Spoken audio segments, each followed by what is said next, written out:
जिंदगी खेलती भी उसी के साथ है जो खिलाड़ी बेहतरीन होता है। दर्द सबके एक से हैं पर हौसले अलग अलग। कोई संघर्ष करके बिखर जाता है, कोई संघर्ष करके निखर जाता है। नमस्कार दोस्तों, पैंथर एकेडमी में आप सभी लोगों का हार्दिक स्वागत है। उम्मीद है आप सारे लोग स्वस्थ होंगे, मस्त होंगे और अपनी सफलता के लिए निरंतर प्रयासरत होंगे। डेली की तरह आपको ऊर्जावान बनाए रखने के लिए, आपके अंदर सकारात्मक ऊर्जा का प्रवाह बना रहे, जिससे आप अपने लक्ष्य को भेज सकें, हम लोग सेशन की शुरुआत 2 शब्द मोटिवेशनल कोट से करेंगे। देखिए, जब आंखों में अरमान लिया, मंजिल को अपना मान लिया, है मुश्किल क्या आसान क्या, जब ठान लिया तो ठान लिया। अगर आपने दृढ़ संकल्प बना ही लिया है सफलता पाने की, तो आपको रुकना नहीं है, थकना नहीं है, निरंतर चलते रहना है। इसी क्रम में आपसे यही गुजारिश रहेगी कि सेशन में शुरुआत से लेकर अंत तक आप बने रहिए। परीक्षाओं की दृष्टिकोण से आज के सेशन में हम लोग बहुत महत्वपूर्ण जानकारियों को सीखने वाले हैं। आइए हम लोग सेशन की शुरुआत करें और देखें इस सेशन का पहला प्रश्न, जो कि अत्यंत महत्वपूर्ण है। पहला प्रश्न आपका दिया गया है, हाल ही में परमाणु परीक्षण के खिलाफ अंतरराष्ट्रीय दिवस कब मनाया गया? अब यहां देखिए, पहला विकल्प दिया गया 25 अगस्त, दूसरा 20 अगस्त, तीसरा 29 अगस्त, चौथा 30 अगस्त। यहां जो हमारा सही विकल्प है दोस्तों, यह विकल्प नंबर सी सही है। प्रत्येक वर्ष 29 अगस्त को परमाणु परीक्षण के खिलाफ अंतरराष्ट्रीय दिवस मनाया जाता है। यह सबसे पहले कब मनाया जाना प्रारंभ किया गया? तो यूएन महासभा के द्वारा 2010 से इसे प्रारंभ किया गया। मित्रों, सबसे पहले जाने कि इसका उद्देश्य क्या है। तो इसका उद्देश्य परमाणु परीक्षण से होने वाले जनहानि या उसके प्रति जागरूकता को प्रसारित करना इसका मुख्य उद्देश्य है। अगर हम बात करें कि विश्व का पहला परमाणु परमाणु परीक्षण क्या था, कौन था, उसका नाम क्या था? तो उसका नाम ट्रिनिटी जो है, यह विश्व का पहला परमाणु परीक्षण है। और यह किसके द्वारा किया गया था? यूएसए के द्वारा किया गया था। अगर हम मित्रों यही भारत के परिप्रेक्ष्य में बात करें कि भारत में पहला परमाणु परीक्षण कब किया गया था, तो पहला 1974 ईस्वी में किया गया था। पोखरण, जिसे स्माइलिंग बुद्धा के नाम से जाना जाता है। अगर हम बात करें दूसरा परमाणु परीक्षण भारत में कब किया गया था, तो मित्रों दूसरा परमाणु परीक्षण जो है 1998 ईस्वी में किया गया था और इसे ऑपरेशन शक्ति के नाम से जाना जाता है। अब यहां पर परमाणु परीक्षण से या न्यूक्लियर अटैक से कुछ महत्वपूर्ण घटनाएं हैं इतिहास के पन्नों में, जो कि बार बार परीक्षाओं में बनी रहती हैं। उनको अगर हम रिकॉल कर लें तो हमारे प्रश्न गलत नहीं होंगे। हम बात करें जापान की, तो जापान के 2 शहर हैं, हिरोशिमा और नाकासाकी। ये 2 शहर हैं। यहां पर यूएसए के द्वारा परमाणु अटैक किया गया था। डेट पूछा जाता है, पहला 6 अगस्त 1945 को किया गया था, दूसरा 9 अगस्त 1945 को किया गया था। आपसे प्रश्न पूछा जाता है, हिरोशिमा पर परमाणु घटना कब हुई थी? तो 6 अगस्त 1945 पर। और नागासाकी में कब हुआ था? तो 9 अगस्त 1945 में। अगर एक प्रश्न और भी देखिए, चेरनोबिल परमाणु घटना कब घटित हुआ था? तो 1986 ईस्वी में घटित हुआ था। यह यूक्रेन से संबंधित है। यूक्रेन की राजधानी क्या है? कीव है, जबकि जापान की राजधानी टोक्यो है। एक घटना भारत के परिप्रेक्ष्य में आपको ध्यान रखना है, इसे एमआईसी या भोपाल गैस त्रासदी के नाम से जाना जाता है। यहां पूछा जाता है कि भोपाल गैस त्रासदी कब हुई थी? तो डेट भी याद रखिए, 2 दिसंबर 1984 ईस्वी। साथ ही साथ इस गैस का फुल फॉर्म क्या है? तो मिथाइल आइसोसाइनाइट जो है एमआईसी का फुल फॉर्म है, आपको याद रखना है। कभी प्रश्न आपको एमआईसी से पूछ लिया जाएगा कि एमआईसी का फुल फॉर्म क्या है या कौन सी गैस उपयोग में की आई थी, तो आपको ध्यान रखना है कि ये एमआईसी है। आइए इसी क्रम में एक पिक्चर के माध्यम से देखें। यहां देखिए, पहला भारत का पहला परमाणु परीक्षण हुआ था, इस समय भारत की प्रधानमंत्री जो थी श्रीमती इंदिरा गांधी जी थी, और ये 1974 ईस्वी में हुआ था। और दूसरा जो पोखरण में हुआ था, ये 1998 ईस्वी में हुआ था और अटल बिहारी वाजपेयी जी प्रधानमंत्री के रूप में थे। यहां से एक प्रश्न और भी ध्यान रखिए मित्रों, आपसे परमाणु केंद्रों के नाम के आधार पर राज्यों को पूछा जाता है कि जैसे हम अगर बात करें कैगा परमाणु केंद्र कहां स्थित है भारत में, तो याद रखिए कर्नाटक में स्थित है। अगर हम बात करें ककरापार परमाणु केंद्र कहां स्थित है मित्रों, तो ये गुजरात राज्य में स्थित है। अगर हम बात करें नरौरा परमाणु केंद्र कहां स्थित है, तो ये उत्तर प्रदेश में स्थित है। अगर हम बात करें कलपक्कम और कुडनकुलम परमाणु केंद्र कहां स्थित है, ये तमिलनाडु में स्थित है और ये रूस की सहायता से स्थापित किया गया था। इसी प्रकार से आपको याद रखना है तारापुर परमाणु केंद्र कहां स्थित है, तो ये महाराष्ट्र राज्य में स्थित है। ये सारे प्रश्न कहीं ना कहीं परीक्षाओं में पूछे गए हैं, आपको जरूर याद रखने हैं। आइए इसी क्रम में अगला प्रश्न देख लें। हाल ही में चर्चा में रही लिंथोई चनबम किस खेल से संबंधित है? पहला विकल्प हमारा दिया गया जूडो, दूसरा शतरंज, तीसरा हॉकी, चौथा फुटबॉल। यहां जो सही विकल्प होगा हमारा विकल्प नंबर ए जूडो। लिंथोई चनबम ने भारत के लिए पहला स्वर्ण पदक प्राप्त किया है। किस खेल में? जूडो खेल में भारत के लिए पहला स्वर्ण पदक प्राप्त किया है। और ये कितने वर्ष की हैं? तो ये 15 वर्ष की हैं। यहां से आप राज्य खिलाड़ियों से राज्य संबंधित पूछ लिया जाता है कि किस राज्य से हैं, तो ये आपको ध्यान रखना है इनका संबंध मणिपुर से है। आपको ध्यान रखना है कि लिंथोई चनबम किस खेल से संबंधित है, तो ये जूडो से संबंधित है और पहली खिलाड़ी हैं जिन्होंने जूडो में भारत के लिए स्वर्ण पदक प्राप्त किया। हाल फिलहाल के दिनों में कुछ महत्वपूर्ण खेल के परिदृश्य से घटनाएं हैं जो कि परीक्षाओं में महत्वपूर्ण योगदान देने वाली हैं। हम उनको अगर रिकॉल कर लें तो हमारा प्रश्न गलत होने की संभावना कम होगा। अगर हम बात करें लुसाने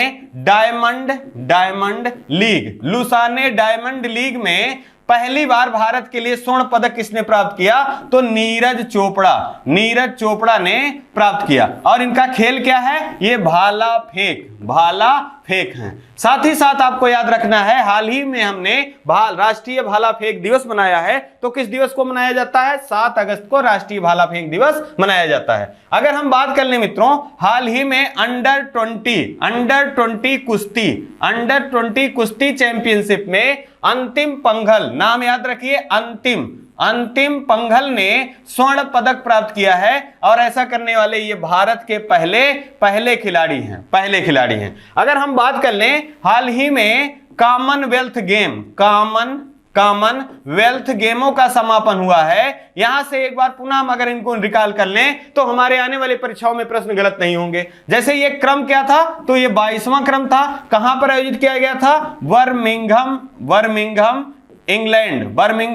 इंग्लैंड में इसका आयोजन किया गया था। सबसे पहला कॉमनवेल्थ कहां खेला गया था? तो कनाडा में खेला गया था। और ये कनाडा के हैमिल्टन में कब खेला गया था? 1930 ईस्वी में। अगर हम बात करें 23वां भी कब होगा, तो 23वां कॉमनवेल्थ का आयोजन 2026 में ऑस्ट्रेलिया में होगा। कहां होगा मित्रों? ऑस्ट्रेलिया में होगा। अगर हम बात कर लें यहां पर कि कॉमनवेल्थ जो आपका 22वां क्रम का हुआ है, इसमें भारत ने कुल कितने पदक प्राप्त किए हैं, तो भारत ने कुल 61 पदक प्राप्त किए हैं, जिसमें से 22 स्वर्ण पदक, 16 सिल्वर पदक और 23 जो हैं ये कांस्य पदक भारत के द्वारा प्राप्त किए गए। अब यहां पदक तालिका में भी देख लें कि पदक तालिका में भारत का स्थान कौन सा रहा, तो भारत का स्थान चौथा रहा। पहले स्थान पे कौन रहा, तो पहले स्थान पे ऑस्ट्रेलिया, दूसरे स्थान पे इंग्लैंड, तीसरे स्थान पे कनाडा और चौथे स्थान पे अपना प्यारा भारतवर्ष। अगर हम बात कर लें ही मित्रों कॉमनवेल्थ गेमों से ही कि यहां पर ध्वजवाहक के रूप में किसे नियुक्त किया गया था, तो मीराबाई चानू जी को ध्वजवाहक के रूप में नियुक्त किया गया था। और मनप्रीत सिंह और मीराबाई चानू को, दोनों लोगों को ध्वजवाहक के रूप में नियुक्त किया गया था। ध्येय वाक्य क्या था? खेल सभी के लिए गेम फॉर ऑल, ये खेल सभी के लिए ये ध्येय वाक्य था। और शुभंकर क्या था? Peri the bull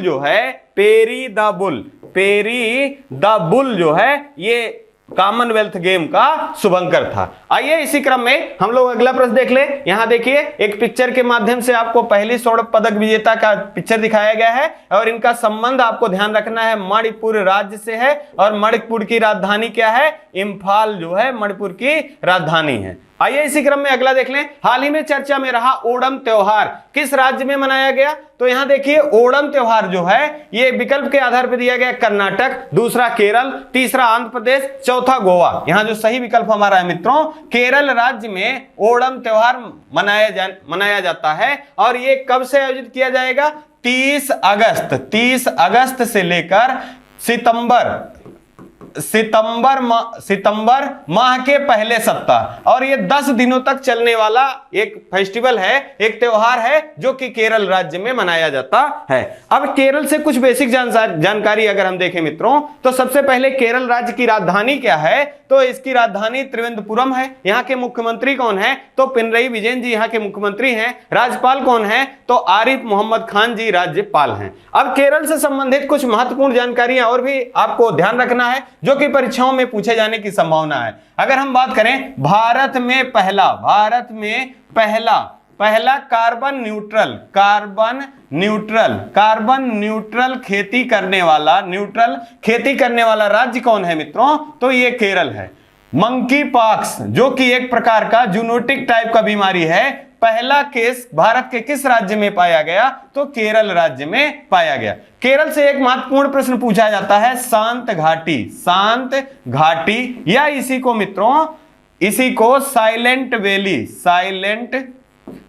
silent valley के नाम से जाना जाता है। पूछा जाता है कि सर्वाधिक जैव विविधता भारत में कहां पर है? तो या शांत घाटी या साइलेंट वैली या पश्चिमी घाट में स्थित है और यह मुख्यतः किस राज्य से संबंधित है? केरल राज्य से संबंधित है। हाल ही में सोलर फ्लोटिंग प्लांट स्थापित किया गया केरल में और ये 92 मेगावाट का फ्लोटिंग सोलर प्लांट की स्थापना की गई और ये भारत में कौन से क्रम की होगी? तीसरे क्रम की। पहले क्रम की कहां? विश्व की सबसे बड़ी फ्लोटिंग प्लांट कहां स्थापित किया गया? तो मध्य प्रदेश के खंडवा में 6000 मेगावाट का। दूसरा कहां किया गया? 100 मेगावाट का तेलंगाना में। और तीसरा जो किया गया है वो केरल में 92 मेगावाट का सोलर प्लांट। अगर हम बात करें फेस्टिवल से महत्वपूर्ण जानकारियों के परिप्रेक्ष्य में मित्रों, तो आपने बिहू सुना है। तो बिहू कहां से संबंधित है? असम राज्य से संबंधित है। अगर हम बात करें पोंगल कहां से संबंधित है? या जल्लीकट्टू कहां से संबंधित है? तो पोंगल और जल्लीकट्टू तमिलनाडु राज्य से संबंधित है। यहीं पे अगर हम बात करें पुरी रथ यात्रा या इसी को मित्रों जगन्नाथ यात्रा के नाम से जाना जाता है, यह कहां से संबंधित है? उड़ीसा से संबंधित है। आपको ध्यान रखना है कि भारत में पहला मंदिर कौन सा है जो 100% सौर ऊर्जा से संचालित होता है? तो उस मंदिर का नाम जो है ये आपका कोणार्क का सूर्य मंदिर है और कोणार्क के सूर्य मंदिर को ब्लैक पैगोडा के नाम से जाना जाता है और इसे पूर्ण रूप से 100% सौर ऊर्जा से संचालित होता है। अगर हम बात करें यही गणपति पूजा कहां से संबंधित है? ये महाराष्ट्र राज्य से संबंधित है। अगर हम बात कर लें मित्रों दुर्गा पूजा मुख्यतः कहां से संबंधित है? तो ये कोलकाता से संबंधित है दुर्गा पूजा। अगर हम बात कर ले यहीं पर संस्कृति महोत्सव का आयोजन, राष्ट्रीय संस्कृति महोत्सव का आयोजन कहां किया गया? तो राष्ट्रीय संस्कृति महोत्सव का आयोजन आंध्र प्रदेश में किया गया और यह क्रम कौन था? यह 12वां था। और युवा महोत्सव का आयोजन कहां किया गया?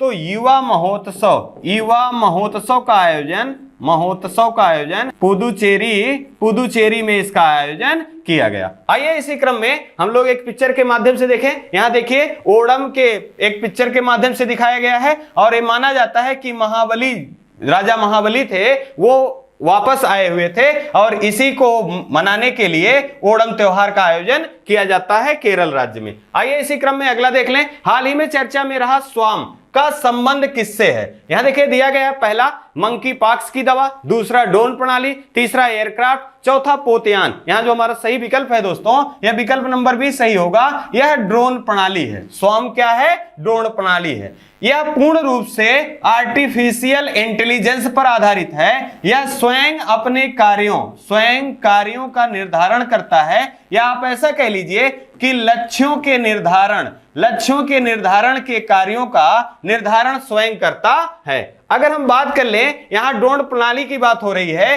तो आयरन डोम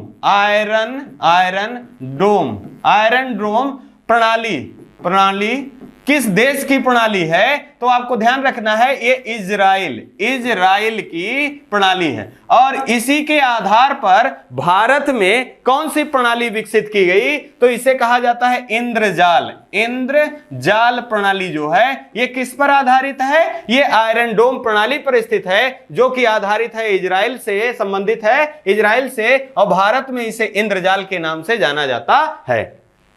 कुछ महत्वपूर्ण प्रक्षेपण और ड्रोन से संबंधित महत्वपूर्ण प्रश्न हैं, उनको अगर रिकॉल कर लें तो देखिए, अभी हाल ही में आईएनएस सिंधु ध्वज चर्चा में रहा। इसे डीकमीशन किया गया है नौसेना के द्वारा। यह 35 वर्षों के बाद, 35 वर्ष सेवा देने के बाद डीकमीशन की गई। अगर हम बात करें यही आईएनएस बलसुरा की, तो बहुत महत्वपूर्ण प्रश्न है कि प्रेसिडेंट कलर अवार्ड से किसे सम्मानित किया गया है? तो आईएनएस बलसुरा को सम्मानित किया गया है। अगर हम बात करें आईएनएस विक्रांत की, तो यह भी आपको ध्यान रखना है कि पूर्ण रूप से स्वदेशी विमानपोत कौन सा है जो अभी शामिल किए जाने की घोषणा की गई है? तो आईएनएस विक्रांत जो है ये पूर्ण रूप से स्वदेशी है, और किसके द्वारा बनाया गया है? कोच्चि शिपयार्ड के द्वारा बनाया गया है, और ये 2 सितंबर को इसे सेना में शामिल किए जाने की घोषणा की गई है। अगर हम बात कर लें ही हाल ही में TU 160 बॉम्बर ये किस देश के द्वारा भारत ने लेने की घोषणा की है? तो रूस से TU 160 बॉम्बर लिए जाने की घोषणा की गई है। आपको ध्यान रखना है, ब्रह्मोस मिसाइल किसके सहयोग से निर्माण किया जा रहा है? भारत और रूस के सहयोग से निर्माण किया जा रहा है। और सबसे पहला निर्यात किस देश को किया जाएगा? तो फिलीपींस को निर्यात किया जाएगा। आइए एक पिक्चर के माध्यम से, यहां देखिए, ये स्वाम ड्रोन का पिक्चर दिखाया गया है, और ये पूर्ण रूप से आर्टिफिशियल इंटेलिजेंस पर आधारित है। आइए इसी क्रम में अगला देख लें। हाल ही में चर्चा में रहा अटल ब्रिज का उद्घाटन किस राज्य में प्रारंभ किया गया? तो यहां देखिए, पहला दिया गया गुजरात, दूसरा है मध्य प्रदेश, तीसरा है राजस्थान, चौथा है महाराष्ट्र। यहां जो हमारा सही विकल्प होगा मित्रों, यह सही होगा विकल्प नंबर ए। अटल ब्रिज का उद्घाटन कहां किया गया? गुजरात राज्य के अहमदाबाद में किया गया। किसके द्वारा किया गया? प्रधानमंत्री नरेंद्र मोदी जी द्वारा किया गया। अगर हम बात करें यह किस नदी पर स्थित है, तो साबरमती नदी को पार करने के लिए बनाया गया। इसकी लंबाई ध्यान रखना है, इसकी लंबाई 300 मीटर है। मित्रों यहां एक चीज आपको गलत होने की संभावना प्रबल है, आप हमेशा ध्यान रखिए, अगर प्रश्न अटल ब्रिज पूछा जा रहा है तो आप इसका उद्घाटन या इसका संबंध अहमदाबाद से है। लेकिन अगर आपसे अटल टनल के बारे में बात हो रही है मित्रों, तो यह हिमाचल प्रदेश से संबंधित है, और रोहतांग दर्रे में इसका निर्माण किया गया है, और इसकी लंबाई आपको याद रखना है 9.02 किलोमीटर इसकी लंबाई है। साथ ही साथ एक प्रश्न और याद रखना है कि इसे 2022 का बेस्ट इंफ्रास्ट्रक्चर का अवार्ड किसे दिया गया है? तो अटल टनल को दिया गया है। अगर हम बात करें यहां पर गुजरात राज्य से हाल फिलहाल के दिनों में कुछ चर्चा रहे प्रश्नों के बारे में, तो देखें WHO के द्वारा ट्रेडिशनल मेडिसिन सेंटर खोले जाने की घोषणा कहां की गई? तो जामनगर गुजरात। रेल यूनिवर्सिटी की स्थापना कहां की जा रही है? तो बडोदरा गुजरात में किया जा रहा है। बुलेट ट्रेन का परीक्षण सबसे पहले कहां किया गया? तो सूरत में किया गया। अगर हम बात करें स्टील वेस्ट से रोड सबसे पहले कहां बनाया गया? तो सूरत में बनाया गया। हाल ही में स्मृति वन स्मृति वन भूकंप संग्रहालय का स्थापना कहां किया गया? तो गुजरात राज्य के अहमदाबाद में। अगर हम बात करें एनडीबी न्यू डेवलपमेंट बैंक का एक इकाई कहां स्थापित की जाएगी? तो गिफ्ट सिटी में स्थापित की जाएगी। ये गिफ्ट सिटी कहां से संबंधित है? गुजरात राज्य से संबंधित है। आपको ध्यान रखना है कि भारत का मैनचेस्टर के नाम से किससे जाना जाता है? तो भारत का मैनचेस्टर के नाम से अहमदाबाद को जाना जाता है। अब यहां पर अगर प्रश्न पूछ ले कि पूर्वी भारत का मैनचेस्टर किसे कहा जाता है? तो ये कोयम्बटूर को कहा जाता है। यही पूछ लिया जाए उत्तर भारत का मैनचेस्टर किसे कहा जाता है? तो यहां आपका उत्तर कानपुर होगा। आप ये सारे प्रश्न जरूर याद रखिए, आपकी सफलता में ये मददगार साबित होंगे। मंजिल से आगे बढ़कर मंजिल की तलाश कर, गर मिल जाए दरिया तो समंदर की तलाश कर, टूट जाता है शीशा पत्थर की चोट से, टूट जाए पत्थर ऐसा शीशा तलाश कर। आपको इतना ज्यादा मजबूत बनाना है अपने आप को कि परीक्षा चाहे जो हो लेकिन सफलता आपके हाथ आनी ही चाहिए। आइए इसी क्रम में अगला प्रश्न देख लें। अगला देखिए, यहाँ पिक्चर दिखाया गया है। ये देखिए एक पतंग की तरह आपका इसका पिक्चर है या इसका फिगर है। तो आपको ध्यान रखना है अंतरराष्ट्रीय पतंग महोत्सव का आयोजन कहां किया जाता है? या अंतरराष्ट्रीय पतंग महोत्सव का आयोजन गुजरात राज्य में किया जाता है। अगर हम बात कर लें यही गुजरात राज्य का एक नृत्य है गरबा। हाल ही में गुजरात राज्य ने यूनेस्को की अमूर्त धरोहर में शामिल किए जाने की घोषणा किस नृत्य को किया है? तो गरबा नृत्य को किया है। आइए इसी क्रम में अगला देख लें। हाल ही में संयुक्त राष्ट्र ने किस वर्ष को इंटरनेशनल ईयर ऑफ मिलेट्स घोषित किया? सबसे पहले जाने कि मिलेट्स का मतलब क्या होता है। तो मिलेट्स का मतलब होता है मोटे अनाज।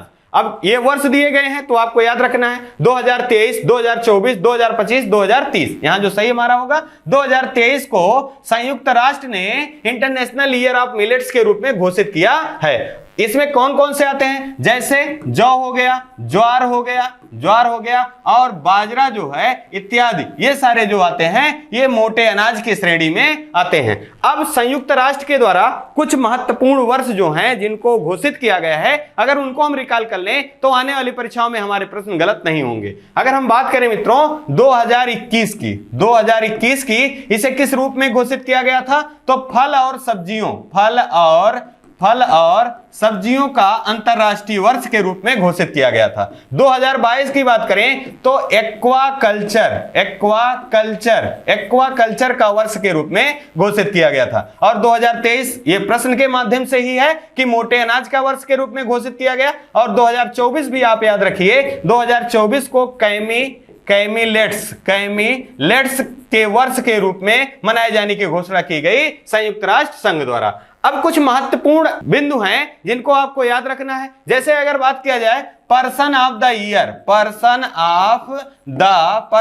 द ईयर के रूप में किसे चिन्हित किया गया है? तो एलन मस्क जो हैं ये पर्सन ऑफ द ईयर के रूप में चुने गए हैं। अगर हम बात कर ले यही PETA person of the year ये किसे चुना गया है? तो ये PETA person of the year जो है ये आलिया भट्ट को चुना गया है। ये सारे प्रश्न आपके लिए जरूर मददगार साबित होंगे आपकी सफलता में। यहां देखिए मोटे अनाजों का एक पिक्चर दिखाई जाने की कोशिश की गई है और इसी को यूएन ने 2023 को मोटे अनाज के वर्ष के रूप में घोषित किया है। आइए इसी क्रम में अगला देख लें। हाल ही में T20 मैचों में सर्वाधिक रन किसके द्वारा बनाया गया? देखिए विकल्प हमारा पहला रोहित शर्मा, दूसरा विराट कोहली, तीसरा जो रूट और चौथा शाहीन अफरीदी। यहां जो सही हमारा विकल्प होगा, विकल्प नंबर ये सही होगा। रोहित शर्मा ने T20 मैचों में सर्वाधिक रन बनाए हैं और विश्व के पहले खिलाड़ी हैं जिन्होंने T20 मैचों में 3499 रन इन्होंने बनाया है। अब यहां रोहित शर्मा से महत्वपूर्ण प्रश्न आपसे पूछा जा रहा है तो ये आपको याद रखना है क्रिकेट का बाइबिल किस पत्रिका को कहा जाता है? तो विजडन जो पत्रिका है, विजडन पत्रिका जो है, इस पत्रिका को क्रिकेट का बाइबिल के नाम से जाना जाता है। अगर हम बात करें यहां कि Wisden cricketer of the year के रूप में कितने खिलाड़ियों को चुना गया है, तो 5 खिलाड़ियों को। भारत के कौन कौन से हैं, तो भारत के 2 खिलाड़ी शामिल हैं, एक रोहित शर्मा शामिल हैं, साथ ही साथ दूसरे 2 हैं ये जसप्रीत बुमराह, ये दोनों लोग शामिल हैं Wisden cricketer of the year के रूप में। अगर हम बात कर ले हैं विराट कोहली से संबंधित महत्वपूर्ण फैक्ट के रूप में, तो 100 मैच, मतलब क्रिकेट के तीनों प्रारूपों में 100 मैच खेलने वाले विश्व के एकमात्र खिलाड़ी कौन है, तो ये विराट कोहली हैं। अब यहां से आपको याद रखना है मिताली राज महिला क्रिकेटरों में सर्वाधिक रन और सर्वाधिक विश्व कप खेलने वाली महिला क्रिकेटर कौन है, तो ये मिताली राज हैं। अगर हम बात करें यही झूलन गोस्वामी की, तो विश्व की सर्वाधिक विकेट लेने वाली 250 विकेट, सर्वाधिक विकेट लेने वाली महिला क्रिकेटर कौन है, तो झूलन गोस्वामी है। अगर हम बात कर ले यही ICC cricketer of the year के रूप में किसे चुना गया है, तो ICC cricketer of the year के रूप में शाहीन अफरीदी को चुना गया है। और अगर हम बात करें आईसीसी टेस्ट क्रिकेटर के रूप में किसे चुना गया है, जो रूट को चुना गया है। और आईसीसी महिला क्रिकेटर के रूप में किसे चुना गया है, तो आपको याद रखना है स्मृति मंधाना को चुना गया है। आपको ध्यान रखना है बीसीसी स्पोर्ट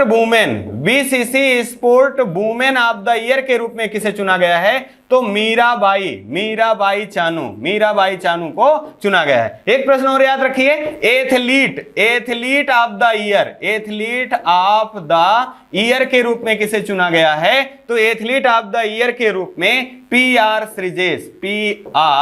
श्रीजेश को चुना गया है। ये किस खेल से संबंधित हैं, इनका खेल जो है ये हॉकी से संबंधित हैं। अभी हाल ही में हमने हॉकी के जादूगर जिनको कहा जाता है मेजर ध्यानचंद जी के प्रश्न को देखा था और इनसे संबंधित महत्वपूर्ण जानकारियों को देखा था। आइए इसी क्रम में यहां देखिए रोहित शर्मा जी का एक पिक्चर दिखाई जाने की कोशिश की गई है। अगले प्रश्न के रूप में देखें, हाल ही में सात्विक चिराग ने विश्व चैंपियनशिप में कौन सा मेडल जीता? पहला दिया गया गोल्ड, दूसरा दिया गया ब्रांज, तीसरा दिया गया सिल्वर, चौथा दिया गया इनमें से कोई नहीं। यहां विकल्प नंबर भी सही होगा, ब्रांज। सात्विक चिराग ने अपने कैरियर का पहला कांस्य पदक प्राप्त किया।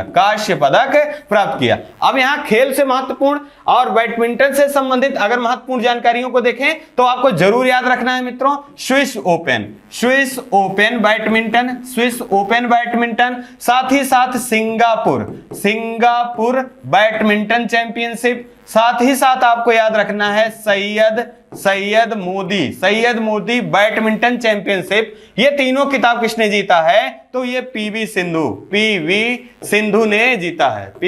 ने जीता है। अगर हम बात कर लें यहीं पर मियामी ओपन, साथ ही साथ अगर हम यही देखें तो सर्बिया ओपन का किताब किसने जीता है, इन दोनों किताब को जीता है कार्लोस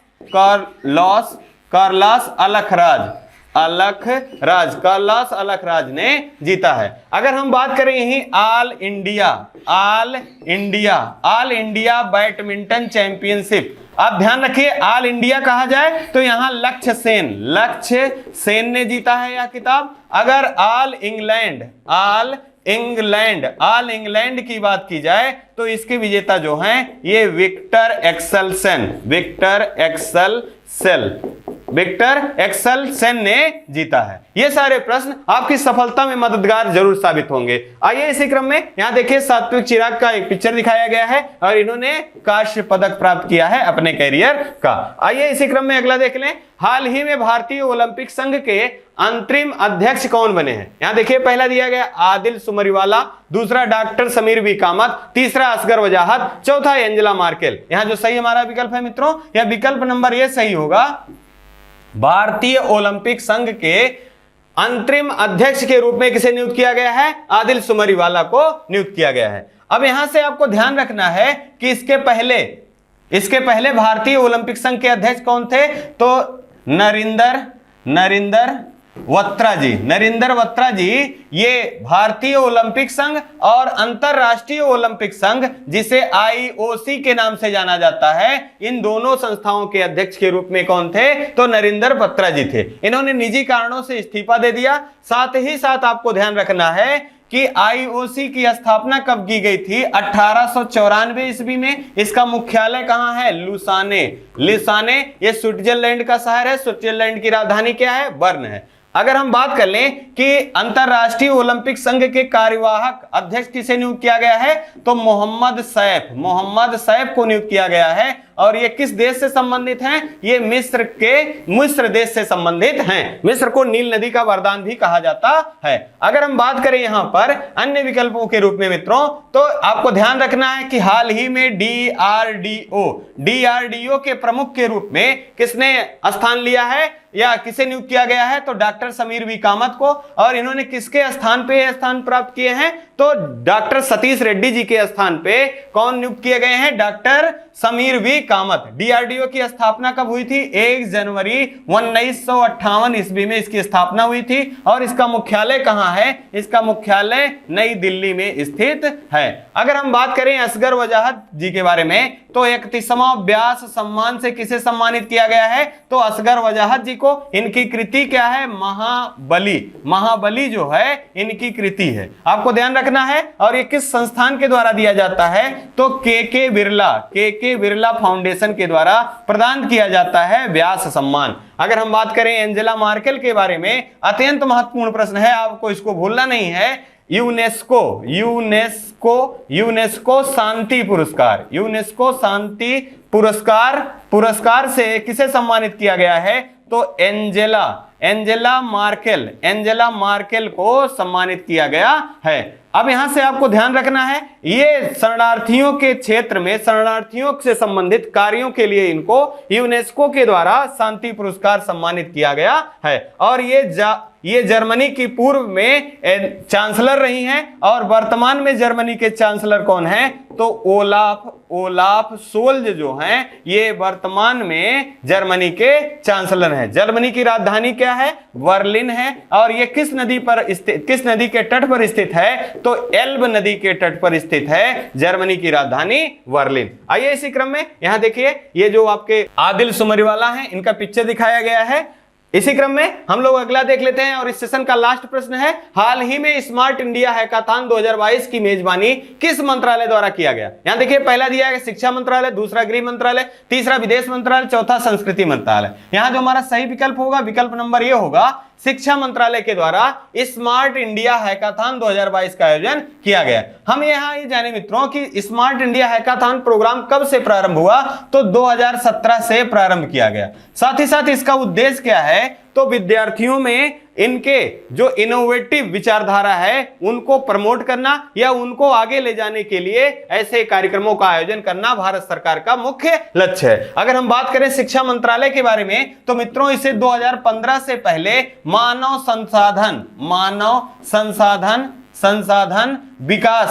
संसाधन विकास मंत्रालय के नाम से जाना जाता था।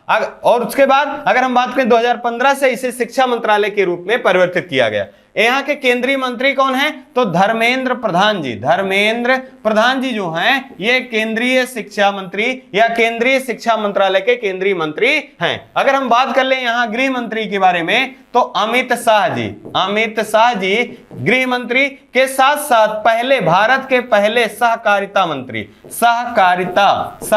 मंत्री कौन है? तो ये अमित शाह जी हैं। अगर हम बात करें विदेश मंत्रालय के बारे में, तो यस जयशंकर जी जो हैं, ये विदेश मंत्रालय के केंद्रीय मंत्री हैं। अगर हम बात करें संस्कृति मंत्रालय की, तो जी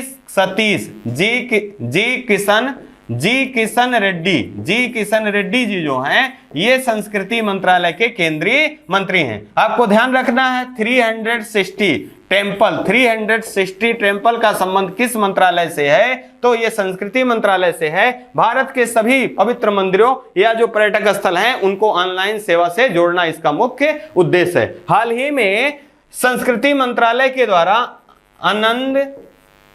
अनंग झील, अनंग झील को राष्ट्रीय स्थल के रूप में घोषित किए जाने की घोषणा की गई। यह कहां से संबंधित है? यह दिल्ली से संबंधित है। और दिल्ली की स्थापना किसने किया था? तो दिल्ली की स्थापना तोमर वंश के शासकों ने किया था और उन्हीं शासकों में अनंग नाम के शासक थे।